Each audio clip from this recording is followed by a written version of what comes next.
औज़ुबिल्लाहिमिनश्शैतानिर्रजीम बिस्मिल्लाहिर्रहमानिर्रहीम अल्लाहुम्मा सल्लि अला मुहम्मदिन व अला आलि मुहम्मदिन कमा सल्लैता अला इब्राहीम व अला आलि इब्राहीम इन्नका हमीदुम मजीद अल्लाहुम्मा बारिक अला मुहम्मदिन व अला आलि मुहम्मदिन कमा बारकता अला इब्राहीम व अला आलि इब्राहीम इन्नका हमीदुम मजीद।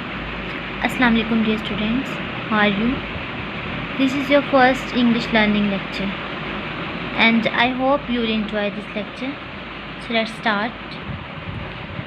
Today we will study about tenses and I just made this lecture on your demand people because बहुत से स्टूडेंट्स को इशू है, इवन स्कूल लेवल पे, कॉलेज लेवल पे, इवन यूनिवर्सिटी लेवल पे भी स्टूडेंट्स को टेंसेस करवाए जाते हैं, बट फिर भी देयर आर मैनी मिसकंसेप्शंस, उनको बहुत सी डिफ़िकल्टीज़ हैं। इवन कुछ स्टूडेंट्स को तो बेसिक कॉन्सेप्ट ही नहीं पता इनका, वो डिफ्रेंशिएट ही नहीं कर पाते टेंसेस के दरमियान।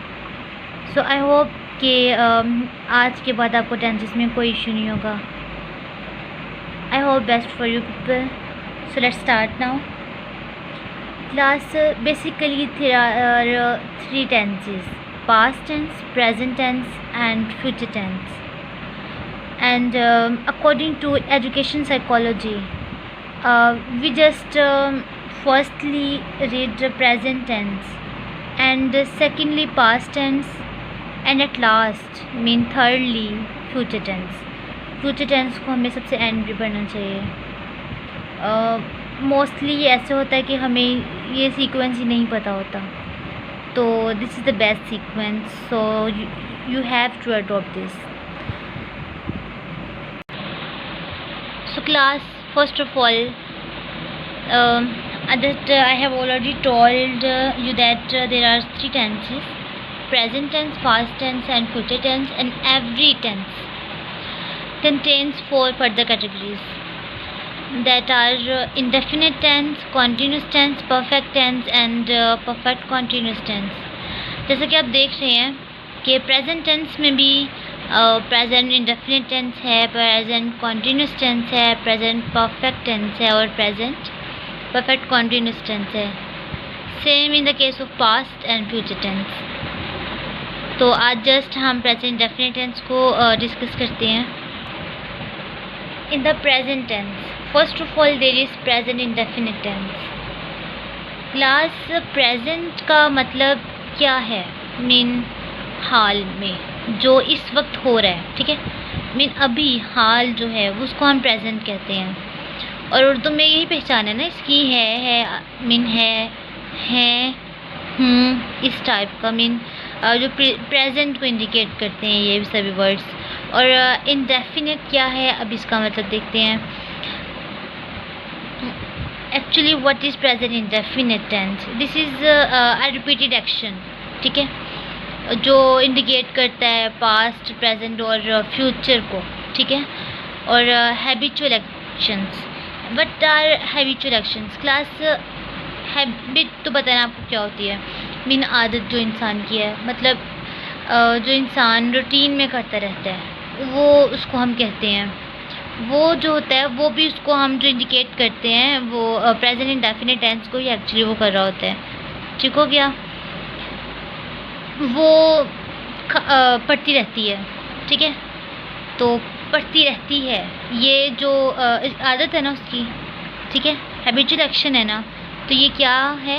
एक्चुअली प्रेजेंट इंडेफिनिट टेंस, ठीक है, ठीक हो गया। नेक्स्ट है यूनिवर्सल ट्रूथ।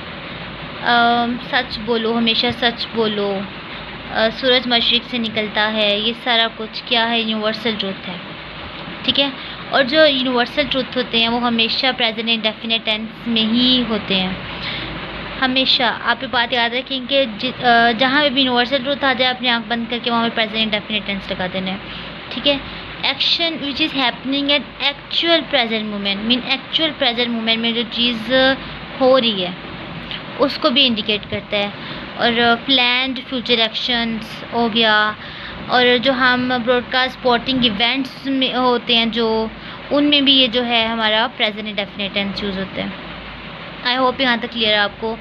और अगर हम बात करते हैं इसकी उर्दू में पहचान की, तो उर्दू में पहचान इसकी बहुत ज़्यादा ईजी है। प्रेजेंट का तो आपको पता ही है, हूँ, ये सारा आता है। और इंडेफिनिट में ता है, ती है, ते हैं, ता है, ती है, ते हैं, इस टाइप का आ जाए तो आप कहेंगे कि ये प्रेजेंट इंडेफिनिट टेंस है। फॉर एग्ज़ाम्पल अली स्कूल जाता है, आमना पढ़ती है, हम खेलते हैं, वो सोती है, वो खाती है, वो लड़ाई करते हैं। ठीक हो गया। ये सभी जो एग्जांपल्स थी ये क्या शो करी थी? प्रेजेंट इंडेफिनिट टेंस को। ता है, ती है, ते हैं। ठीक हो गया। नेक्स्ट, अगर हम इसकी फार्मूला की बात करें, इसके फॉर्मेशन की बात करें, तो फॉर्मेशन इसके कुछ इस तरह है। ठीक है, आपको इस तरह तो समझ नहीं आ रही होगी, अभी अच्छे से आ जाएगी। सबसे पहले आपको पता होना चाहिए कि सब्जेक्ट होता क्या है। सब्जेक्ट क्या होता है? सब्जेक्ट बेसिकली डूअर को कहते हैं। डूअर मीन डू क्या होता है? करना, काम करना, डू कहते हैं ना, तो डूअर। ठीक है। मोस्टली होता है कि अगर किसी वर्ब के आगे हम जो है ई आर लगा देते हैं तो वो सब्जेक्ट बन जाता है। ठीक है, तो डूअर, काम करने वाला, इसको हम सब्जेक्ट कहते हैं। आई एम द सब्जेक्ट, मैं आपको पढ़ा रही हूँ। ठीक है, आई एम द सब्जेक्ट। और ऑब्जेक्ट क्या होता है कि जिस पे काम किया जा रहा हो उसे हम ऑब्जेक्ट कहते हैं।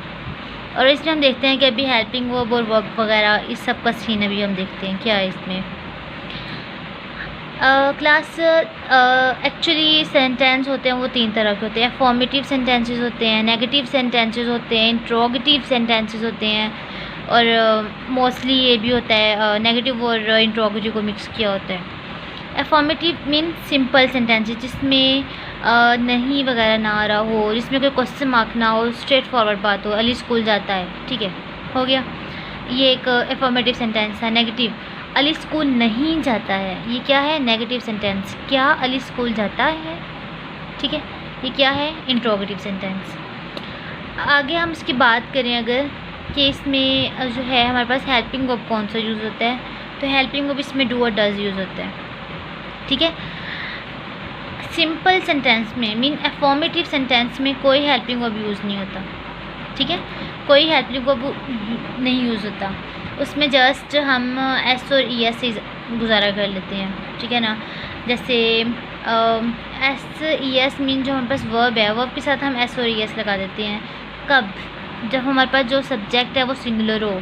अब सिंगुलर सब्जेक्ट्स क्या होते हैं? ही, शी, इट या सिंगल नाउन। ठीक है ना, एस फॉर सिंगल नाउन। तो ये क्या है कि आमना। ठीक है, अगर मैं लिखती हूँ आमना, मैं ये सिंगल है ना, तो एक है, तो इसके साथ मैंने ई एस लगा दिया। गो लिखूँगी तो नहीं होगा, ई एस लगा दूँगी। ठीक है, आमना गोज़ टू स्कूल। लेकिन अगर मैं बात करूँ प्लूरल सब्जेक्ट की, प्लूरल में क्या होगा? सिंपल आएगा, हम एस और ई एस नहीं लगाएंगे। जैसे प्लूरल सब्जेक्ट्स है ना, आई, वी, दे, यू, ये सारे प्लूरल सब्जेक्ट्स होते हैं ना। तो Amna and Ali, now this is not a single, ये प्लूरल हो गए हैं, 2 लोग हो गए हैं, आमना और अली। ठीक हो गया, 2 लोग हो गए हैं, जिसके साथ हम गो लगाएंगे, गोज़ नहीं लगाएंगे। Amna and Ali go to school. ये कॉन्सेप्ट क्लियर है एस और यस का। इसी तरह अगर हम हेल्पिंग वर्ब की बात करते हैं तो इसमें हेल्पिंग वर्ब डू और डज यूज़ होता है। अब जो डज है, अगर बेसिकली अब इसको डू को थोड़ा गौर से देखें, डू ये है ना, डू के आगे ही इन्होंने ई एस लगाया होता है। ठीक है, ये ई एस यूँ है, आप यहीं से अंदाज़ा लगा लें। डू किसके लिए होगा? प्लूरल के लिए, और डज किसके लिए होगा? सिंगुलर के लिए। तो कॉमन सेंस यूज़ करनी है आपने। अब हम इसके फॉर्मेशन देख लेते हैं। नेक्स्ट हम जो है इसका, हमने इस फॉर्मूला के अकॉर्डिंग इसको सेंटेंस बनाना है। सबसे पहले सब्जेक्ट आता है, ठीक है, और फिर वर्ब आएगा। मैं फॉर्मेटिव की बात कर रही हूँ। वर्ब एस या ई एस, ठीक है, किसी को कोई होते हैं वर्ब जिनसे एस या ई एस लगता है, तो यहाँ पे आपने खुद मैनेज कर लेना है। और सिंगुलर के साथ एस ई एस लगेगा वर्ब के साथ, लेकिन प्लूरल में नहीं आएगा। तो सब्जेक्ट, फिर वर्ब आएगा, फिर ऑब्जेक्ट आएगा, इसमें हेल्पिंग वर्ब यूज़ नहीं होता। नेक्स्ट अगर हम नेगेटिव की बात करें, सब्जेक्ट और फिर, ठीक है, डू आएगा या डज, फिर नोट, पहले हेल्पिंग वर्ब आएगा, देन नोट आएगा, फिर वर्ब और एंड में ऑब्जेक्ट। इसी तरह अगर मैं इंट्रोगेटिव की बात करूँ तो सबसे पहले हेल्पिंग वर्ब है वो स्टार्ट में आ जाएगा, फिर subject, then verb and object, then question mark compulsory है। और अगर सम टाइम हमारे पास आ जाए कि वो नेगेटिव भी होगा और इंट्रोगेटिव भी होगा, तो आपने कैसे मैनेज करना है? हेल्पिंग वर्ब तो स्टार्ट में आएगा ना, क्योंकि इंट्रोगेटिव सेंटेंस है। नेक्स्ट सब्जेक्ट, फिर नोट आएगा, ठीक है। Mean does Ali not go to school, ठीक हो गया ना। जैसे मैं बोल रही हूँ उसकी अकॉर्डिंग देखते जाएं। Ali goes to school, Ali है नाम ना, गो टू स्कूल, ठीक हो गया। स्कूल क्या है? वो ऑब्जेक्ट है। Ahmad does not play cricket, does Ahmad read a story, question mark, ठीक है। Does Ahmad not read a story, question mark, ठीक है। आई होप ये प्रेजेंट इंडेफिनिट टेंस आपको टोटली क्लियर हो गया होगा। और कहीं से भी आपको कुछ समझ नहीं आ रहा तो आप लाजमी कमेंट में अपने क्वेश्चन पेश करें। Okay class, thank you. आज के लेक्चर में हमने जस्ट प्रेजेंट इंडेफिनिट टेंस किया है, एंड नेक्स्ट लेक्चर में हम प्रेजेंट कॉन्टिन्यूस परफेक्ट दोनों करेंगे, ठीक हो गया। और आप इसकी एक्सरसाइज लाजमी सॉल्व करें ताकि जो भी आपको प्रॉब्लम्स आ रही हैं वो आप कमेंट सेक्शन में अपने पेस्ट करें और फिर मैं आपको उसका आंसर करूँगी इंशाल्लाह। ओके क्लास, नेक्स्ट लेक्चर में मिलते हैं। अभी के लिए अल्लाह हाफिज़, टेक केयर।